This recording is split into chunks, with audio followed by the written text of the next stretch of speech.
Machiegni kendo nyakwa Ramogi jwang'ero kamano kuom medo kete mana ka Ramogi TV wadhi mbele gi mi chenro ni mar uimore. Waluwo ni machiegni ahinya limbe mar jaod jatenda Piny Amerka mano Jill Biden ma en min od jatend Piny Amerka nyakwa Ramogi jwang' otieko limbe mare pacho ka limbe mare mogiko time kaunti ma Kajiado. Jill Biden ojiwo kanyakla mar oganda e reso nyithindo kod mine ma kech sani koro kayo kaluwore kod oro ma okwako piny Kenya. Jill onyiso lit ma en go kaluwore gi kech ma sani otimo ne wa piny Kenya kendo osingo ni sirikal ma Amerka biro medo chung' motegno gi Kenya e jiwo tie mar chiemo. Jill noten gi jodito mamoko kama oting'o jambetre mar piny Amerka Meg Whitman kod gavana ma Kajiado Joseph Olelengu.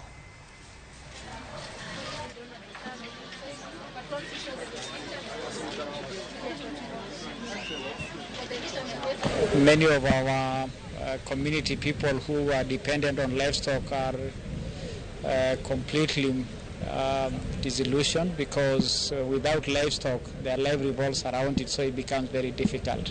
We need to have other countries join us in this global effort to help these people of the region. And unfortunately, there's the war in Ukraine, there's the earthquake in Turkey.